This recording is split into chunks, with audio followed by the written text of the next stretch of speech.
Em nome do Pai, do Filho e do Espírito Santo. Amém. Amados irmãos, a igreja coloca hoje para a nossa reflexão a parábola do trigo e do joio.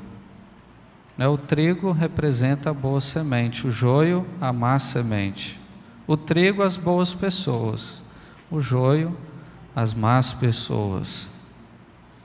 Interessante notar que um homem semeou boa semente no seu campo, o trigo, mas quando os homens estavam dormindo, veio o demônio e colocou a má semente. Só aí a gente pode tirar uma grande lição para a nossa vida espiritual. Jamais a gente pode dormir na nossa vida espiritual.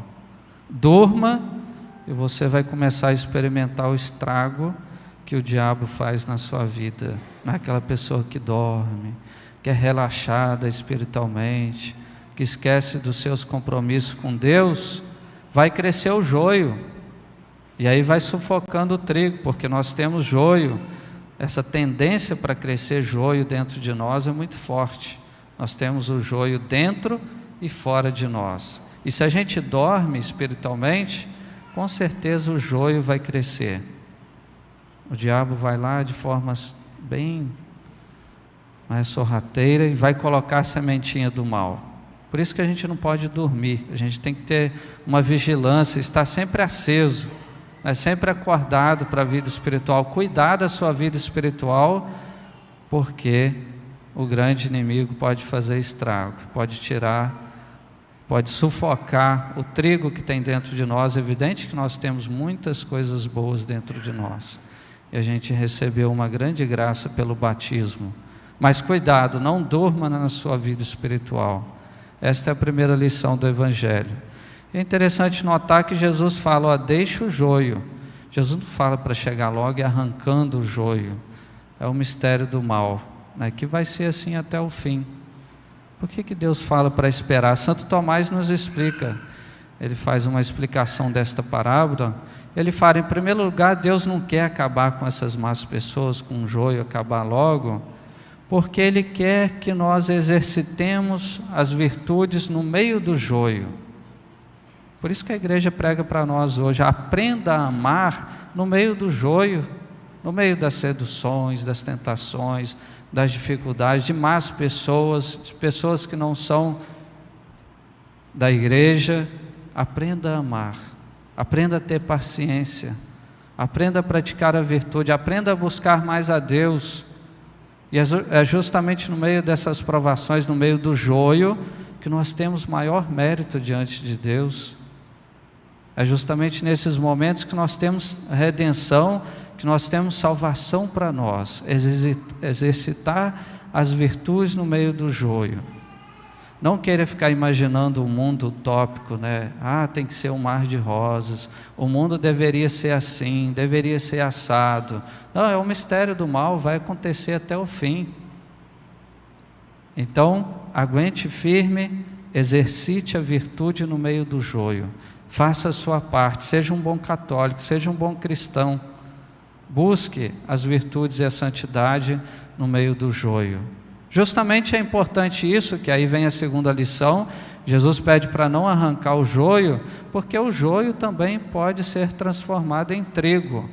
Quantas pessoas se converteram?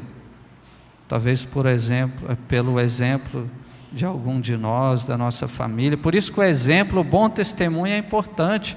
O trigo precisa crescer no meio do joio. O trigo precisa ser mais forte, precisa sobressair, para que outras pessoas possam também se converter. Basta olhar para a vida dos santos.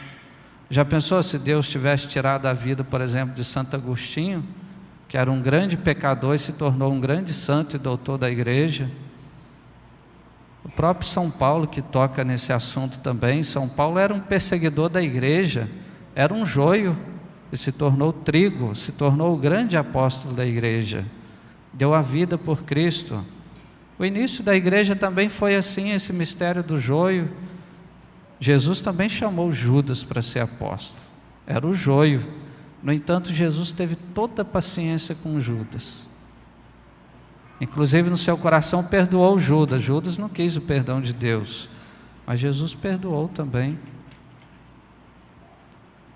São Pedro, que negou 3 vezes Jesus, é um mistério do joio, mas Deus é paciente. Nós devemos também buscar esta paciência, principalmente se nós estamos num nível mais elevado na vida espiritual. Devemos buscar a conversão do nosso próximo, tanto com o nosso testemunho principalmente, mas também com as nossas orações. Eu posso converter uma pessoa, talvez eu não veja o fruto agora, porque o fruto é com Deus. É Deus que sabe quando uma pessoa vai converter, se ela vai se salvar ou não, isso é com Deus. Mas o nosso dever nós devemos fazer, rezar para que joios vão se transformando em trigo, é a conversão dos pecadores. Esse é o segundo ponto. E o terceiro ponto que explica Santo Tomás, por que não arrancar o joio? Porque nós não somos juízes da história e nem de ninguém. Quem somos nós para liquidar uma pessoa ou para condenar uma pessoa? Eu não sou juiz. O nosso juízo sempre é falho.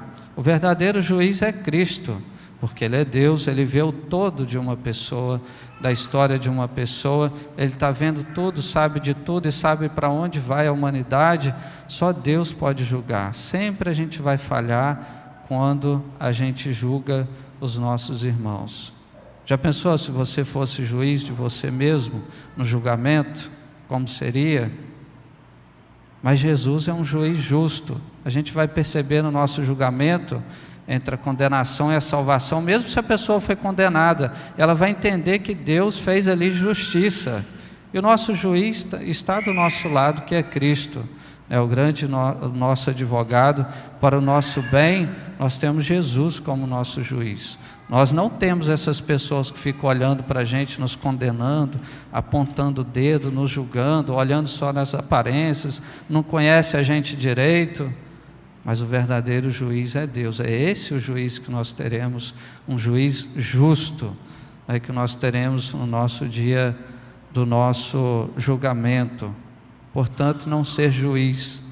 Eu tenho que mudar a história, tenho que matar todo mundo, tenho que arrancar o joio. Não, não é assim. Cristo não pede isso. Ele pede a nossa paciência, a nossa calma.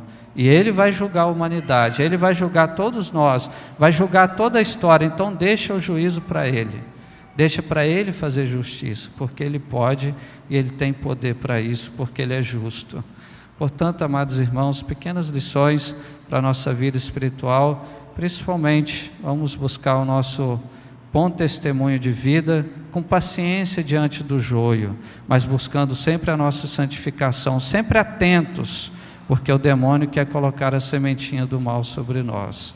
Por isso que a gente não pode dormir na vida espiritual, buscando uma organização espiritual, uma vida reta, buscando a luz de Cristo, para que possamos ter também a misericórdia aqui na terra com o próximo, diante do joio, a paciência, para que Deus também possa nos julgar justamente e um dia a gente receber o nosso prêmio eterno no céu. Amém.